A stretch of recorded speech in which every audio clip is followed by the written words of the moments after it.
Hey everyone, what's going on? Mark here from TST Industries, back in the garage with another installation video. And in today's video, I will be installing our Womet-Tech axle block protectors on this lovely 3rd generation 2021 Yamaha MT-09. Now, as you can see, this is the SP model. If you have the non-SP model, these will also fit and function just as intended. It's also important to note that these are only designed for the 3rd generation MT-09. So if you have the first 2 generations, I'm sorry, please do not try and install these. Now, one last tidbit of information to note before I go over the tools and we begin the installation process is you will need your bike lifted up on a rear stand. So if you do not have a rear stand or a supporting feature to lift the rear wheel off of the floor, please refrain from doing this installation and seek the help of a shop or a certified professional. But if you have a rear stand and your bike is already up on it or it's readily available, from that point on, all you will need is a 32mm socket, a torque wrench, a breaker bar, and a 6mm hex key or Allen key. And without further ado, let's go ahead and jump right in and begin this installation. To begin this installation process, we must first remove some OEM components. So begin with inserting our 32mm socket over the OEM axle nut. Now, it is important to note that you want to be gentle when you're doing this. You can mark up the swing arm on this bike. So please be gentle when you're doing this. You don't want to cause any damage to this beautiful swing arm on this bike. Once you break it loose, you can manually spin it by hand, and then you'll get to a point. You can no longer have to use the breaker bar, and you can simply remove it this way. Now, once I remove this OEM axle nut, you will notice that there's a small washer behind it. You want to push that aside as well. We will be reusing both of these components. However, we will not be reusing this OEM axle block. So at this point, you can remove this OEM axle block piece. We are no longer going to use this. You can chuck it to the side. And at this point, we can begin slowly pushing the axle rod through the wheel to the other side. Now, it is important to note, we are using a pit bull tire wedge to hold the rear tire up. If you do not have one of these pieces, or 2x4s to put underneath the tire, you may want to actually use your foot or have a friend hold the tire up while you very quickly remove the OEM axle and reinsert it. Because we have the tire wedge there, huge shout out to Pitbull for that, we can actually begin pushing this axle all the way through, and it should gently slide out as this is a relatively brand new bike. Now, as I'm removing this, I want to make sure that the tire doesn't move too much. It will move slightly, and that's okay. But I want to make sure that the chain actually stays on the sprocket. That's going to keep the chain tension relatively in place as far as the location of the rear wheel. Now, as you can see here, the other side of the axle has 2 flat sides, and they coincide with the 2 flat sides on the OEM axle block. We will be ditching that piece. And as we grab our Womet-Tech pieces, I'm going to take a seat here and demonstrate this. But as we grab our Womet-Tech axle block protectors, you will notice that they do look similar at a first glance.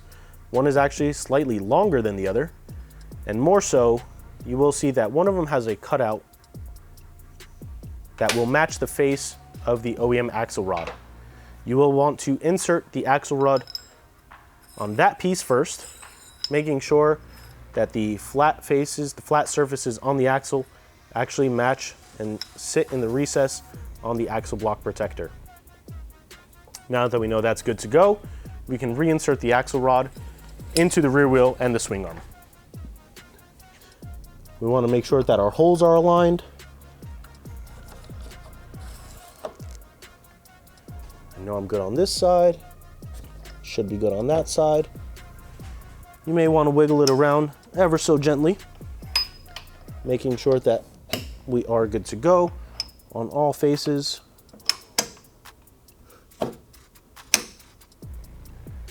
There we go. Now the axle is sitting completely flush in the recess on the Womet-Tech axle block protector.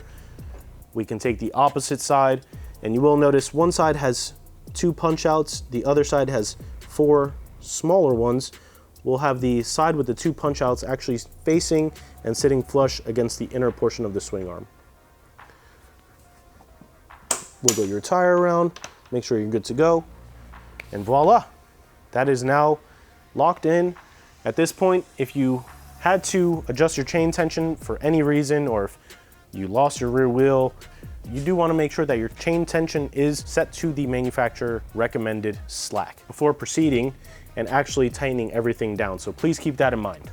Before we move any further, I would like to mention Womet-Tech does include some spool slider pucks for this purpose. We have already pre-installed some silver stickers on these slider pucks, but Womet-Tech also includes red and silver stickers for accent color, along with them just being naturally black. You don't need to install those stickers. We have gone ahead and done so. Now at this point, I can go ahead and grab our 6mm hex key or Allen key and slowly insert it into the thread on the back of the axle block protector. Give it a nice snug. Do the same steps for the other side. If you want to torque these down, please torque them down to 10 foot-pounds, and that should lock them in place. Now, very lastly, before you complete this installation, obviously we need to secure the rear wheel and the axle rod to the bike. So we're going to go ahead and have the washer sit flush, and then slowly begin to thread the OEM axle nut onto the axle rod. Begin by hand, progressing it slowly, making sure you're not cross-threading, and you will be able to pretty much bottom out along that Womet-Tech axle block. And now you want to go ahead and grab your torque wrench, apply the 32mm socket onto it, and set your torque specification to 77 foot-pounds. That is the OEM recommended specification from the Yamaha service manual, so please follow your service manual. Before you torque this down, you do want to check your chain tension, make sure it didn't move around. Please set that to the manufacturer recommended slack. At this point, we're comfortable with what we've done. We've checked the chain slack and we know we're good to go. So I will begin torquing this rear axle nut to 77 foot-pounds. And I'm going slow, making sure I'm not cross-threading. I began this all by hand, so I know I'm good. Just like to be cautious.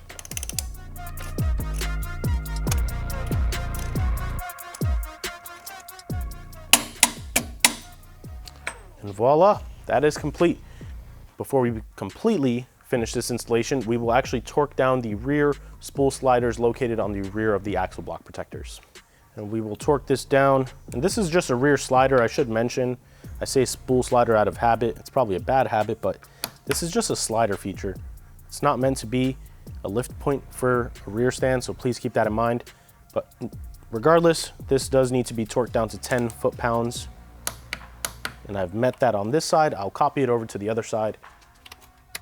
And voila, this installation is now complete. And as you can see, in addition to a little bit of pop on the rear of this bike, this kit has also provided some much needed crash protection. So to check this out, the link will be in the description, or you can stop by our website, tstindustries.com, where you can view this product along with any other product we have for the 2021 Yamaha MT-09 or any other motorcycle you may have. If you're not already, be sure to follow us on social media, Facebook, Instagram, Twitter. Don't forget to hit that subscribe button and turn that notification bell on. If you have any questions, comments, concerns, feedback, you want to say hi, leave them down in the field below. We'd love to hear from you. But for now, this has been Mark from TST Industries. Catch you guys next time.